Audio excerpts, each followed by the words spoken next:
Hello friends.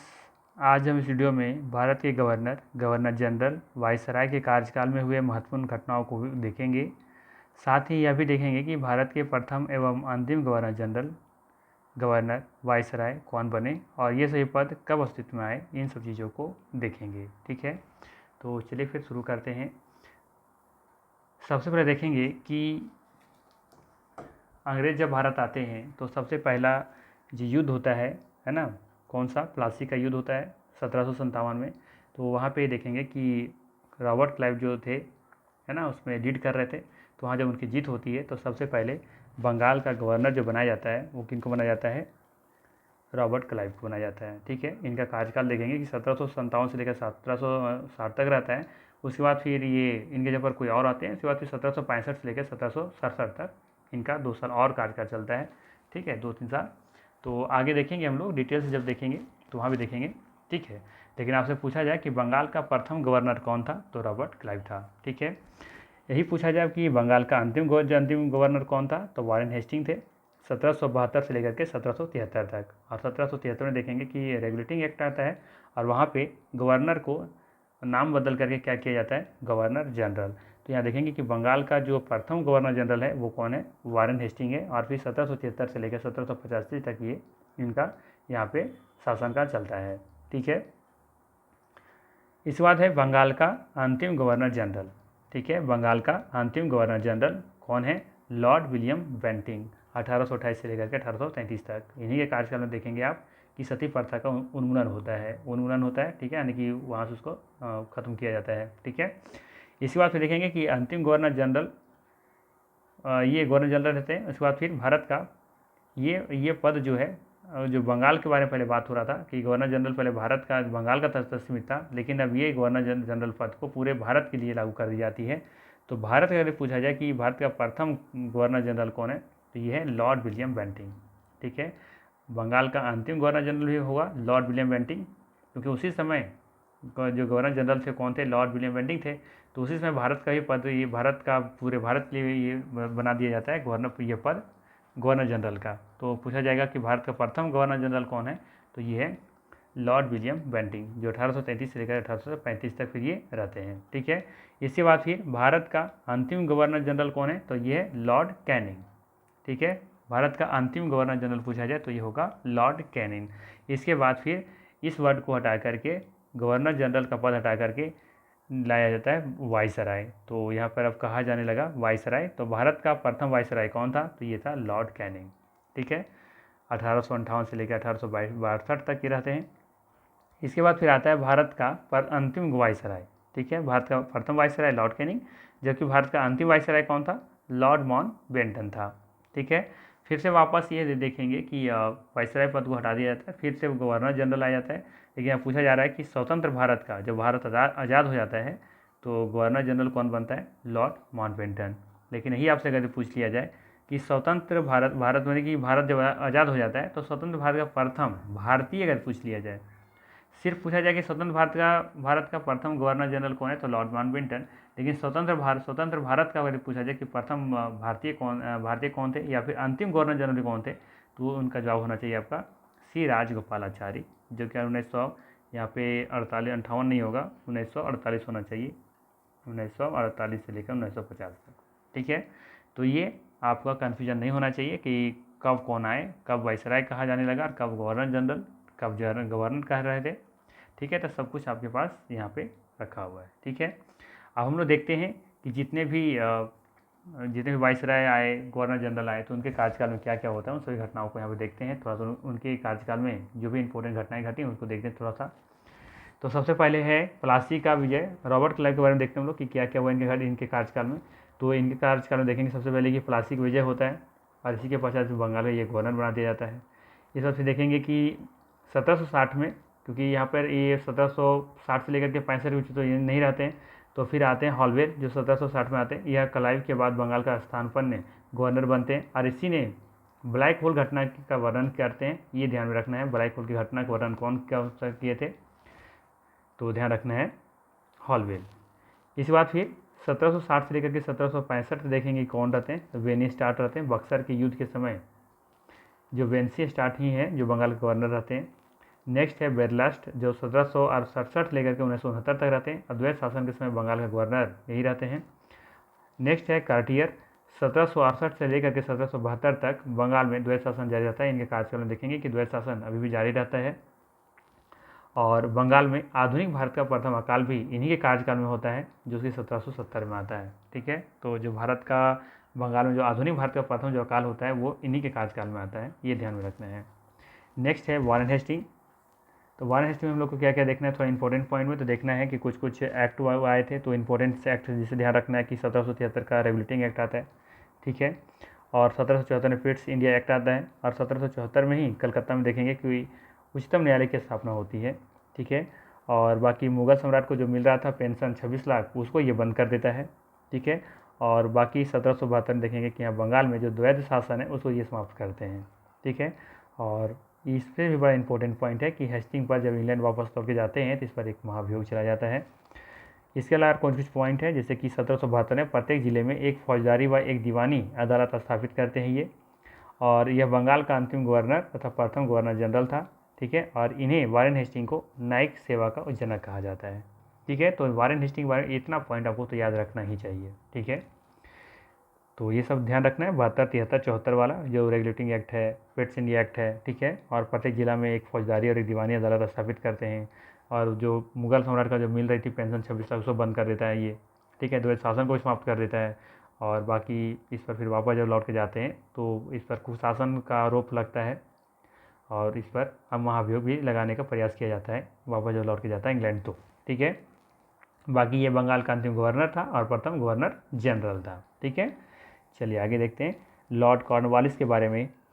ये क्या है, कहता है इनके कार्यकाल में क्या क्या इंपॉर्टेंट हुए। तो ये 1700 ध्यान रखना कि 1786 से लेकर के 1793 तक ये इनका चलता है कार्यकाल। तो देखेंगे यहाँ पे कि पहला पॉइंट में हमने लिया है कि भारतीय नागरिक सेवा का ये जनक इनको कहा जाता है। ठीक है, कॉर्नवालिस कोड का भी निर्माण करते हैं ये। और तीसरा आंग्ल मैसूर युद्ध में जो मैसूर युद्ध होता है 1792 से 92 के बीच में, इन्हीं के कार्यकाल में होता है। तथा श्रीरंगपट्टनम की संधि भी इन्हीं के शासनकाल में होता है। ठीक है, और इसके अंतर्गत इंपॉर्टेंट पॉइंट्स हैं जो कि अस्थायी बंदोबस्त लागू करते हैं ये। ठीक है, लॉर्ड कॉर्नवालिस जो होते हैं इन्हीं के कार्यकाल देखेंगे कि ये अस्थायी बंदोबस्त लागू करते हैं। और इसके अंतर्गत क्या होता है कि इसके अंतर्गत भू राजस्व का 90% कंपनी को और 10% जमींदारों को प्रदान किया जाता है। ठीक है, अस्थायी बंदोबस्त के अंतर्गत। तो सवाल ये भी आ सकता है कि लॉर्ड कॉर्नवालिस जो है, या फिर ये पूछा जा सकता है कि स्थानीय बंदोबस्त लागू करने वाले कौन थे। तो ये हैं लॉर्ड कॉर्नवालिस। ठीक है, अब नेक्स्ट है, इसके बारे में इतना इंपॉर्टेंट नहीं है, ये एग्जाम में नहीं आता, लेकिन फिर भी देख लेना कि सन जॉन सोर जो हैं, जो 1793 से लेकर 98 तक रहते हैं। जमींदारों की भूमि का वास्तविक स्वामी यही मानते हैं कि जो जमींदारों जो वास्तविक जो मालिक हैं कौन है, वो जमींदारों की जो भूमि है ना, वास्तविक स्वामी मानते हैं। ठीक है, ये ध्यान में रखना है, जमींदारों की भूमि का वास्तविक स्वामी मानते हैं कौन, सर जॉन सॉर। तो ये इंपॉर्टेंट पॉइंट है इसमें सिर्फ। नेक्स्ट है, वैसे कोई एग्जाम में अभी तक शायद नहीं पूछा है। नेक्स्ट है लॉर्ड वेलेजली, जो 1798 से लेकर के 1805 तक रहते हैं। ये देखेंगे इसमें कि सहायक संधि प्रणाली प्रारंभ करते हैं, ये सहायक संधि प्रणाली प्रारंभ करते हैं। और बाकी हैदराबाद, तंजौर, मैसूर, अवध, मराठा के साथ क्या करते हैं, ये सहायक संधि करते हैं। और इससे भी इम्पोर्टेंट है कि ये कलकत्ता में फोर्ट विलियम्स कॉलेज की स्थापना करते हैं, कौन, लॉर्ड वेलेजली। ठीक है, तो ये पॉइंट इंपॉर्टेंट है कि कलकत्ता में फोर्ट विलियम कॉलेज की स्थापना करते हैं कौन, लॉर्ड वेलेजली। नेक्स्ट है, ये भी इम्पोर्टेंट नहीं है बट एक बार देख लीजिए, सर जॉर्ज बालो। वेल्लोर में सिपाही विद्रोह इन्हीं के शासनकाल में होता है। हस्तक्षेप की नीति अपनाते हैं और मराठों के प्रति शांतिपूर्ण नीति भी अपनाते हैं। नेक्स्ट है लॉर्ड मिंटो प्रथम, जब ये लॉर्ड मिंटो प्रथम थे 1807 से लेकर के 13 तक रहते हैं ये। तो रंजीत सिंह तथा अंग्रेजों के मध्य अमृतसर की एक संधि होता है 1809 में, ये पॉइंट से ध्यान में रखना है। नेक्स्ट है लॉर्ड हेस्टिंग, तो इसको थोड़ा सा ध्यान में रखना है, ये इंपॉर्टेंट है आपके लिए। इनके कार्यकाल में क्या क्या देखने को मिल रहा है। तो बम्बई प्रेसिडेंसी की स्थापना होता है 1818 में।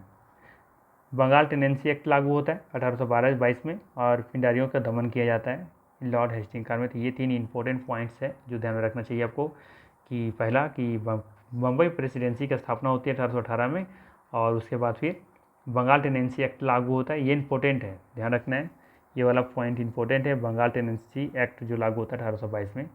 इस बार फिर पिंडारियों को भी दमन किया जाता है। तो ये 3 पॉइंट आपको ध्यान में रखना है लॉर्ड हेस्टिंग के कार्यकाल का। नेक्स्ट है लॉर्ड एमहर्स्ट, ये इतना इंपॉर्टेंट नहीं है। बैरकपुर का सैन्य विद्रोह होता है 1824 में इन्हीं के कार्यकाल में, तो ये इंपॉर्टेंट नहीं है। हाँ, इसमें कुछ इंपॉर्टेंट पॉइंट पूछे जाते हैं, अक्सर आते हैं एग्जाम में, लॉर्ड विलियम बेंटिंग के कार्यकाल से संबंधित, जैसे कि भारत का प्रथम गवर्नर जनरल है ये, है ना। ये तो सब कुछ ऊपर में देख लिया मैंने, वैसे ध्यान रखना है कि भारत का प्रथम गवर्नर जनरल कौन है, लॉर्ड विलियम बेंटिंग। और इम्पोर्टेंट पॉइंट 1829 में सती प्रथा की समाप्ति करते हैं, ठगी का भी अंत करते हैं। 1830 में आगरा प्रेसिडेंसी से गठन किया जाता है, ठीक है। अंग्रेजी भारतीय शासन की भाषा बनी, अंग्रेजी जो है भारतीय प्रशासन की भाषा बनी 1835 में, ये इंपॉर्टेंट पॉइंट है।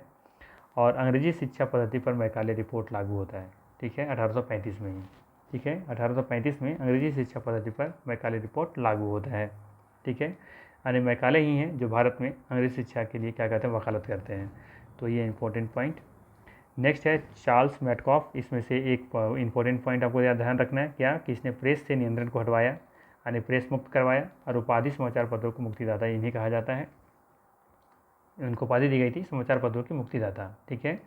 चार्ल्स मैटकॉफ को इंपॉर्टेंट है, ठीक है, ये पॉइंट जरूर याद रखिएगा कि चार्ल्स मैटकॉफ को ही क्या कहा जाता है, प्रेस मुक्तिदाता, ठीक है। इन्होंने ही प्रेस से नियंत्रण को हटवाया था।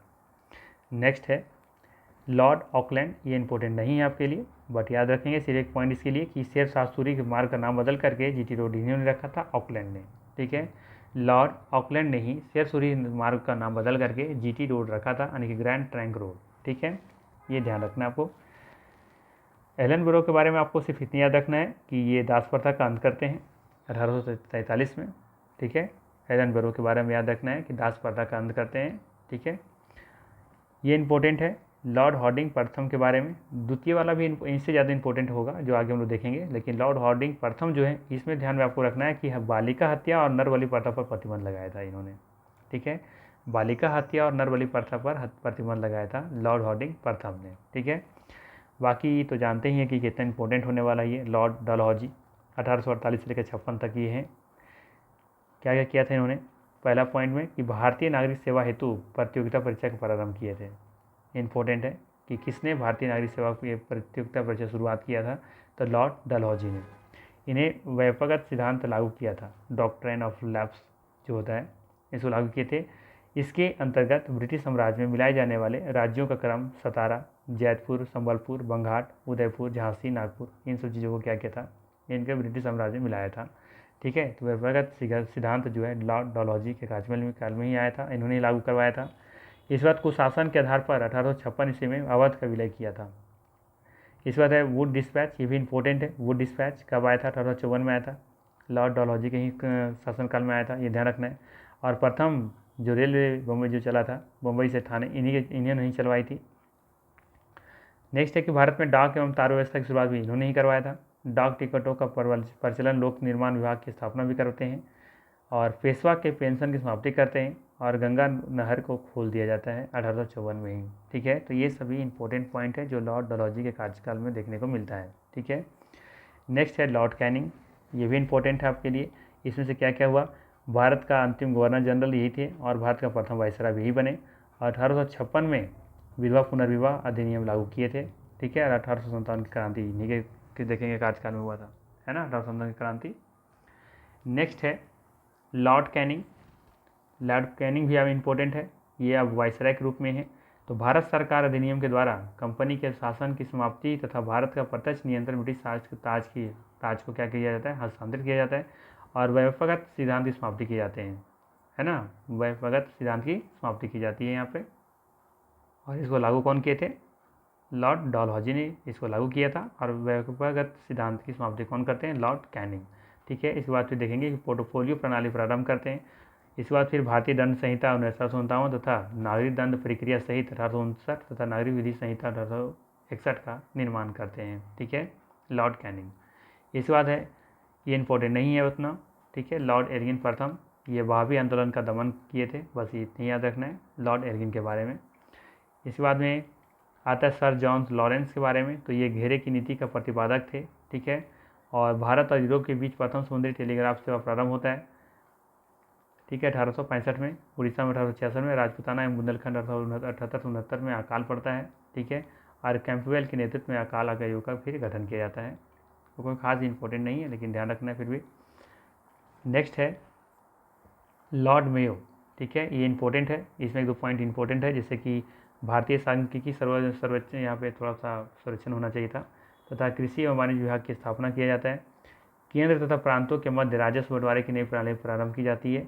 1872 में जनगणना, प्रथम जनगणना होती है, ये इंपॉर्टेंट पॉइंट है, ठीक है, इसको ध्यान रखना है कि 1872 में भारत की प्रथम जनगणना होता है लॉर्ड मेयो के कार्यकाल में, ठीक है। और एक और इम्पोर्टेंट पॉइंट, कैम्ब्रियर में मेयो कॉलेज की स्थापना भी की जाती है। नेक्स्ट है लॉर्ड नॉर्थब्रुक, ये इम्पोर्टेंट नहीं है लेकिन फिर भी ध्यान रखना है दो पॉइंट, जैसे कि पंजाब में कुका विद्रोह होता है इन्हीं के शासनकाल में, और इसके बाद बिहार में अकाल पड़ता है। इसके बाद है लॉर्ड लिटन, ठीक है, लॉर्ड लिटन के बारे में इंपॉर्टेंट है, ये आता है एग्जाम में। जैसे कि दिल्ली दरबार का आयोजन होता है, महारानी विक्टोरिया को कैसरे हिंद की उपाधि दी जाती है, ठीक है। लॉर्ड लिटन के इसमें देखेंगे आप कि दिल्ली दरबार का आयोजन होता है और साथ में महारानी विक्टोरिया को कैसर हिंद की उपाधि दी जाती है। और सिविल सेवा में आयु जो है 21 वर्ष से कम करके 19 वर्ष की जाती है, ठीक है। और इसके बाद देखेंगे कि वर्नाकुलर प्रेस एक्ट के निर्माण भी 1878 में किया जाता है, ये इंपॉर्टेंट है। लॉर्ड लिटन के समय में ही वर्नाकुलर प्रेस एक्ट का निर्माण किया जाता है और 1876 से 78 में दक्कन में अकाल पड़ता है, ठीक है। नेक्स्ट है लॉर्ड रिपन, वहाँ पे देखे थे वर्नाकुलर प्रेस को ये लागू किए थे और ये क्या कर रहे हैं, इसको समाप्त कर रहे हैं, ठीक है। रिपन ने इसको क्या किया था, समाप्त कर दिया था 1882 में। और उसके बाद फिर 1881 से नियमित जनगणना प्रारंभ इन्हीं के कार्यकाल से शुरू होता है, लॉर्ड रिपन के कार्यकाल से, ठीक है। जो कि शुरुआत कौन कर रहे थे, लॉर्ड मेयो, है ना, लॉर्ड मेयो के शासनकाल में शुरुआत हो रहा था जनगणना, जबकि देखेंगे कि जो कंटिन्यूअस जो शुरू हुआ जनगणना वो लॉर्ड रिपन के ही समय से शुरू हुआ। इस बार देखेंगे कि भारत में स्थानीय स्वशासन 1882 का विकास हुआ और यहाँ पे हंटर आयोग जो शिक्षा का गठन किया था ये लॉर्ड रिपन के कार्यकाल में ही आया था 1882 में, ये ध्यान रखना है। हंटर आयोग दो है, एक जलियांवाला बाग हत्याकांड हुआ था वो वहाँ भी हंटर आयोग के बनाया गया था और यहाँ भी, ठीक है। तो वो वहाँ पे जो जलियांवाला बाग हत्याकांड था वो वाला है और यहाँ पे 1882 वाला जो है ये शिक्षा से संबंधित था, ये ध्यान रखना है आपको। इस बात लिखेंगे कि लॉर्ड डफरिन में सिर्फ एक पॉइंट आपको याद रखना है कि इन्हीं के कार्यकाल में कांग्रेस का स्थापना होता है 1885 में, ठीक है। और उसके बाद फिर देखेंगे लॉर्ड लैंसडाउन, इसके कार्य में एक पॉइंट इंपॉर्टेंट है कि भारत पाकिस्तान के बीच डूरंट रेखा का निर्धारण होता है 1891 में, ठीक है। बाकी भारत में निर्वाचन सिद्धांत का प्रारंभ होता है, मणिपुर विद्रोह होता है, ये सब इंपॉर्टेंट है। लेकिन सबसे ज़्यादा इंपॉर्टेंट है भारत और अफगानिस्तान के बीच का डूरंट रेखा का निर्धारण, ठीक है। नेक्स्ट है लॉर्ड एल्गिन द्वितीय, इसमें कोई इंपॉर्टेंट पॉइंट नहीं है लेकिन ध्यान ये रखना है कि इंडियन एजुकेशन सोसाइटी गठन इन्हीं के कार्यकाल में होता है, ठीक है। बाकी देखेंगे मध्य प्रदेश, बिहार, उत्तर प्रदेश, पंजाब में अकाल पड़ता है और मुंबई में प्लेग फैलता है इन्हीं के इसी में। नेक्स्ट है लॉर्ड कर्जन, ये इंपॉर्टेंट है, एग्जाम में आता है, लॉर्ड कर्जन से संबंधित। 1905 में बंगाल विभाजन होता है और स्वदेशी आंदोलन होता है इन्हीं के शासनकाल में, कार्यकाल में। 1905 में बंगाल विभाजन और साथ में स्वदेशी आंदोलन की शुरुआत होती है। कागजों के नोटों का प्रचलन आता है, बढ़ता है और लॉर्ड कर्जन को भारत में सहकारिता का जनक कहा जाता है, ये इंपॉर्टेंट पॉइंट है। वह लॉर्ड कर्जन को भारत में सहकारिता का जनक कहा जाता है, किन्हें, लॉर्ड कर्जन को। हर कागज का नोटों का प्रचलन भी इन्हीं समय होता है। और बंगाल विभाजन सबसे इम्पोर्टेंट है कि बंगाल विभाजन किसके समय हुआ था, तो ये लॉर्ड कर्जन के समय हुआ था। देखिए ये वाला इंपॉर्टेंट है, लॉर्ड मिंटो द्वितीय, इसमें देखिए 1900 यहाँ पे 96 हो गया है, इसको 6 कर दीजिए, 1906, ठीक है, ये 1906 होगा यहाँ पे। तो यहाँ पे देखेंगे कि 1906 में मुस्लिम लीग की स्थापना होता है और 1907 का सूरत कांग्रेस जो होता है, कांग्रेस सूरत जो होता है ना, सूरत अधिवेशन कांग्रेस का, तो वहाँ पे देखेंगे क्या होता है, कांग्रेस का विभाजन हो जाता है। तो ये इंपॉर्टेंट पॉइंट है कि लॉर्ड मिंटो के ही समय में कांग्रेस का विभाजन हो जाता है ना, नरम दल और गर्म दल में। कब, 1907 में, ठीक है। उस समय जो सूरत अधिवेशन हुआ था उसमें जो अध्यक्ष थे उसमें कौन थे, रास बिहारी बोस थे, ठीक है, ये भी ध्यान रखना है आपको। इसके बाद फिर ध्यान रखना है कि मार्लो मिंटो सुधार द्वारा मुस्लिमों को पृथक निर्वाचन क्षेत्र दिया गया था लॉर्ड मिंटो के समय में ही। इसके बाद फिर आता है लॉर्ड हॉर्डिंग द्वितीय, ठीक है, लॉर्ड हॉर्डिंग द्वितीय। ब्रिटिश सम्राट जॉर्ज पंचम का भारत पर आगमन होता है, कब, 12 दिसंबर 1911 को, और दिल्ली दरबार का आयोजन किया जाता है और 1912 में देखेंगे कि भारत की राजधानी दिल्ली बनती है। तो ये ध्यान रखना है कि लॉर्ड हॉर्डिंग द्वितीय के समय में ही दिल्ली की राजधानी मतलब भारत की राजधानी दिल्ली से कलकत्ता से दिल्ली कर दिया जाता है, ठीक है। और लॉर्ड हॉर्डिंग पर भी यहाँ पे देखेंगे बम फेंका जाता है। और इसके बाद देखेंगे कि इसी समय में मदन मोहन मालवीय द्वारा हिंदू महासभा की स्थापना की जाती है 1915 में, और गंगा गांधी जी का दक्षिण अफ्रीका से आगमन भी होता है 1915 में। ठीक है, और इसके बाद फिर प्रथम जो आंदोलन इनका होता है वो चंपारण आंदोलन 1917 में। ठीक है, नेक्स्ट है लॉर्ड्स चैम्सफोर्ड। ये भी इंपॉर्टेंट है आपके लिए, यहाँ से भी बहुत सारे क्वेश्चंस बनते हैं, जैसे कि कांग्रेस लखनऊ अधिवेशन। ठीक है, कांग्रेस का होगा यहाँ पे, कांग्रेस का लखनऊ अधिवेशन 1916 में। फिर कांग्रेस का पुनः आरंभ एकीकरण होता है 1916 में होता है, वापस दोनों मिल जाते हैं, जो नरम दल गरम दल बढ़ जाते हैं 1907 में, तो ये दोनों वापस मिल जाते हैं। ठीक है, मुस्लिम लीग भी और कांग्रेस और जो मुस्लिम लीग के बीच जो मतभेद चल रहा था वो समझौता हो जाता है। शिक्षा पर सैडलर आयोग का गठन किया जाता है 1917 में। फिर रॉलेक्ट एक्ट आता है 1919 में। जलियांवाला बाग हत्याकांड जो 13 अप्रैल 1919 में होता है। ठीक है, तो ये सब चीज़ इन्हीं के शासनकाल में हो रहा है। फिर खिलाफत एवं असहयोग आंदोलन की शुरुआत होता है, खिलाफत होगा यहाँ पे। ठीक है, खिलाफ नहीं होगा, खिलाफत होगा। और असहयोग आंदोलन की शुरुआत भी होता है। तिलक और एनी बेसेंट द्वारा होम रूल लीग की स्थापना की जाती है। इस बार देखेंगे कि बनारस हिंदू विश्वविद्यालय BHU की स्थापना किया जाता है 1916 में। सब हो रहा है ये लॉर्ड्स चैम्सफोर्ड के समय में ही। ठीक है, इस बार देखेंगे कि मॉन्टेगू चैम्सफोर्ड घोषणा भी होता है 1917 में होता है, और भारत सरकार अधिनियम 1919 भी लागू हो जाता है। ठीक है, तो ये इंपॉर्टेंट पॉइंट है लॉर्ड्स चैम्सफोर्ड के बारे में। नेक्स्ट देखेंगे लॉर्ड रीडिंग के बारे में, यहाँ क्या क्या हो रहा है। तो यहाँ पे देखेंगे कि चौरा चौरी कांड हो रहा है 1922 में। ठीक है, कब? 1922 में। जबकि स्वराज पार्टी का स्थापना होता है 1923 में। ठीक है, इस बार फिर देखेंगे कि यहाँ पे प्रिंस ऑफ वेल्स का भारत आगमन होता है 1921 में। 1921 का मोपला विद्रोह भी होता है, शायद ये केरला में होता है। ठीक है, तो ये भी इंपॉर्टेंट है। काकोरी ट्रेन जो कांड हुआ था 1925 में, ये भी इंपॉर्टेंट ध्यान रखना है, जिसका भी भारत सरकार से नाम बदल दिया है, क्या कर दिया है, काकोरी ट्रेन एक्शन के नाम से परिवर्तित किया है इसका नाम। ठीक है ना। इस बाद भारतीय कम्युनिस्ट पार्टी का गठन होता है 1921 में। अखिल भारतीय समाजवादी का दल गठन होता है 1924 में। दिल्ली, कलकत्ता, अलीगढ़, अमृतसर, मुल्तान में सांप्रदायिक दंगे हो देखने को मिलता है, और स्वामी श्रद्धानंद की हत्या कर दी जाती है 1926 में। तो ये लॉर्ड रीडिंग के टाइम में ये सभी घटनाएं घटती हैं। तो सारा देखेंगे कि कांड ही हो रहा है यहाँ, है ना, चौरा चौरी कांड हो। ठीक है, बाकी का कोई ट्रेन एक्शन हो, मोपला विद्रोह हो, है ना। बाकी यहाँ पे देखेंगे कि दिल्ली, कलकत्ता, अलीगढ़, अमृतसर, मुल्तान में सांप्रदायिक दंगे हो रहे हैं, स्वामी श्रद्धानंद की हत्या कर दी जा रही है। तो लॉर्ड रीडिंग समय में लगभग से उल्टा पल्टा ही काम चल रहा था, मारकाट का ही ज़्यादा चला इसमें। इस बात से देखेंगे लॉर्ड इरविन के बारे में, ये भी इंपॉर्टेंट होगा, है ना, क्योंकि देखेंगे इसी में गांधी इरविन का समझौता होता है 1931 में, है ना। और 1930 में लंदन में प्रथम गोलमेज सम्मेलन भी होता है। ठीक है, 30, 31 और 32 तीन हुआ था ना, गोलमेज सम्मेलन 3 हुए थे 1930 में, 1931 में और 1932 में। और 1931 में देखेंगे कि यहाँ पे गांधी इरविन के बीच में समझौता भी होता है।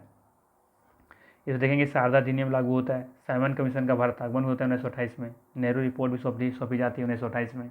ठीक है, इस बार फिर कांग्रेस का लाहौर अधिवेशन में पूर्ण स्वराज का लक्ष्य रखा जाता है। और 1929 में दिल्ली की असेंबली होगा, यहाँ पे असेंबली हॉल में क्रांतिकारियों ने बम भी फेंका था, ये भी ध्यान रखना है लॉर्ड इरविन के समय में ही। नेक्स्ट देखेंगे लॉर्ड वेलिंगटन के बारे में। ठीक है, लॉर्ड वेलिंगटन 1931 से लेकर के 36 के बीच में क्या क्या हुआ था इंपॉर्टेंट, वो देखेंगे। सबसे पहले देखेंगे द्वितीय गोलमेज सम्मेलन हुआ था 1931 में। ठीक है, सांप्रदायिक पंचाट 1932 में। इस बात गांधी और अम्बेडकर के मध्य पुनः जो पैक्ट हुआ था, पुनः समझौता 1931 में ही, है ना, नहीं 1932 में हुआ था ना। इसी बात है कि भारत शासन अधिनियम 1935 लागू होता है, और बर्मा को भारत से क्या किया जाता है, यहाँ पे पृथक कर दिया जाता है, अलग कर दिया जाता है जॉर्ज विलिंगटन के समय ही। नेक्स्ट है लॉर्ड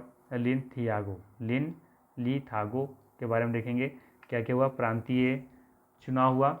ठीक है, इसके बाद फिर अगस्त प्रस्ताव 8 अगस्त 1940 की घोषणा की जाती है, और मुस्लिम लीग द्वारा कराची अधिवेशन 1940 में पाकिस्तान की मांग की जाती है, और क्रिप्स मिशन का भारत आगमन होता है 1942 में, और भारत छोड़ो आंदोलन का भी प्रारंभ हो जाता है 8 अगस्त 1942 को, लॉर्ड लिथागो के समय में ही। नेक्स्ट देखेंगे लॉर्ड वेवेल, किसके कार्यकाल में क्या क्या हुआ, तो शिमला समझौता हुआ था, शिमला सम्मेलन हुआ था 1945 में। बाकी देखेंगे कैबिनेट मिशन का भारत आगमन होता है मार्च 1946 में। अंतरिम सरकार गठन भी किया जाता है 1946 में, और मुस्लिम लीग द्वारा प्रत्यक्ष कार्यवाही दिवस का आयोजन करता है 1946 में, और संविधान सभा का चुनाव भी होता है 1 जुलाई 1946 को, और मुंबई में नौसेना का विद्रोह भी होता है 18 फरवरी 1946 को। ठीक है। तो ये लॉर्ड वेवल के समय में कुछ इंपॉर्टेंट हुए घटनाएं हैं। इसके बाद है लॉर्ड माउंटबेटन, ठीक है। तो इसमें क्या क्या हुआ, तो भारत विभाजन का घोषणा होता है। ब्रिटेन के प्रधानमंत्री एटली द्वारा हाउस ऑफ कॉमन्स में भारत की स्वतंत्रता का विधेयक प्रस्तुत करते हैं और भारत को स्वतंत्रता प्राप्त हो जाती है 15 अगस्त 1947 को। और फिर लॉर्ड माउंटबेटन स्वतंत्र भारत के प्रथम गवर्नर जनरल नियुक्त होते हैं। उसके बाद फिर आते हैं सी राजबाबू पालाचारी 1948 से 50 तक स्वतंत्र भारत के प्रथम भारतीय व अंतिम भारतीय गवर्नर जनरल बना दिए जाते हैं, ठीक है। तो ये सभी जितने भी थे इम्पोर्टेंस वो सभी यहाँ पे हम लोग देखा, ठीक है। इसके बाद फिर थोड़ा से कुछ पॉइंट्स और हैं आपको यहाँ पे चर्चा करना चाहूँगा मैं। ये पॉइंट ध्यान में रखना है। यहाँ पे आप इसको ऐसा कीजिए, इसको स्क्रीनशॉट कर लीजिए, ठीक है। देखेंगे कुछ जैसे रेगुलेटिंग एक्ट, यहाँ देखेंगे रेगुलेटिंग एक्ट 1773 वाला, उसमें गवर्नर कौन थे, वारेन हेस्टिंग थे, ठीक है। क्या हुआ था, मुख्य प्रावधान क्या हुए थे, भारत पर ब्रिटिश शासन का सीमित नियंत्रण, ठीक है। इसी तरीके से यहाँ पर देखेंगे कि चार्टर्ड एक्ट 1873 का लॉर्ड मिंटो थे उस समय, कंपनी का व्यापारिक अधिकार समाप्त हो जाता है। ये इंपॉर्टेंट है। सती प्रथा का निषेध कानून आता है विलियम बेंटिंग के समय में, सती प्रथा का प्रतिबंध लगाया जाता है इसमें। चार्टर्ड एक्ट 1833 आता है, विलियम बेंटिंग ही रहते हैं उस समय। बंगाल का गवर्नर जनरल भारत का गवर्नर जनरल बनता है, ठीक है। तो ध्यान रखिएगा इसमें इंपॉर्टेंट कुछ जैसे कि मिंटो मार्लो अधिनियम 1919 का लॉर्ड मिंटो ही था उस समय। पृथक निर्वाचन क्षेत्रों की व्यवस्था की जाती है, ठीक है। साइमन कमीशन आता है 1927 में लॉर्ड इरविन के समय में, संविधान निर्माण योजना बनता है इसमें, ठीक है। शारदा कानून नियम 1930 जो है वो लॉर्ड इरविन के समय में बनता है। विवाह आयु 18 वर्ष से घटा करके 14 वर्ष होती है, ठीक है। तो ये सभी देखेंगे यहाँ पे कुछ इंपॉर्टेंट है, इसको स्क्रीन शॉट करके रख लीजिए, बहुत इंपॉर्टेंट होगा आपके लिए। और बाकी यहाँ पे कुछ किताब का नाम है ना, जो एग्ज़ाम में अक्सर पूछता है, जैसे कि गीता रहस्य, ठीक है, बाल गंगाधर तिलक लिखे हैं इसको। इसके बाद फिर इंडिया टुडे, ये भी है। इंडिया डिवाइडेड राजेंद्र प्रसाद का लिखी हुई किताब है। इंडिया टुडे रजनी पामदत्त के द्वारा लिखा गया है। तो इंडियन स्ट्रगल ध्यान रखिएगा, सुभाष चंद्र बोस के द्वारा लिखा गया है, ठीक है। इंडिया विंस फ्रीडम, ये बहुत इंपॉर्टेंट है, मोहम्मद अब्दुल कलाम आज़ाद के द्वारा लिखा गया है, ठीक है। इस बात फिर ये ध्यान रखेंगे अलेक्जेंडर डफ का इंडिया एंड इंडियन मिशन, ये भी इंपॉर्टेंट है। लाइफ डिवाइन, ये इंपॉर्टेंट है, अरविंद घोष के द्वारा जो लिखा गया है, ठीक है। और इसमें से ध्यान रखेंगे आप इंडिया अनरेस्ट वाला, एग्जाम में आया हुआ है क्वेश्चन है, वेलेंटाइन सिरोल के द्वारा लिखा गया है, ठीक है। इस बार फिर देखेंगे Indian diary, James Ford Montagu के द्वारा लिखा गया है, ये इंपॉर्टेंट है आपके लिए। The riddles of Hinduism, Bhimrao Ambedkar, ये बहुत इंपॉर्टेंट है। इसके बाद फिर कुछ और इम्पोर्टेंस है कि hints of for self culture, Lala Hardayal के द्वारा लिखा गया है। और ये याद रख लीजिएगा the bunch of old letters, Jawaharlal Nehru के द्वारा लिखा गया है, ठीक है। तो ये से कुछ इंपॉर्टेंस है जो एग्जाम में अक्सर पूछे जाते हैं, जैसे कि एक सॉन्ग ऑफ इंडिया, ये भी इंपॉर्टेंट है आपके लिए, सरोजिनी नायडू द्वारा लिखा गया है, ठीक है। बाकी तो सभी इंपॉर्टेंट है, एग्जाम में जो आ जाए वही इंपॉर्टेंट है ना। देखिए ये भी इंपॉर्टेंट है, भारतीय स्वतंत्रता संग्राम विनय दामोदर सावरकर जी द्वारा लिखा गया है, ठीक है। तो देख लीजिए आपके लिए जो इम्पोर्टेंट है लगता है उसको, मैंने जो इम्पोर्टेंट मुझे लगा वो बता दिया हमने, ठीक है। तो ये थे जितना भी महेश अग्रवाल की जो बुक से जितना भी हिस्ट्री से था, मैंने सारा कुछ कवर करवा दिया है। इसके बाद हम लोग अब ज्योग्राफी शुरू करने वाले हैं, ठीक है। तो चलिए फिर हम लोग मिलते हैं अब ज्योग्राफी सेक्शन से, ठीक है। Thank you.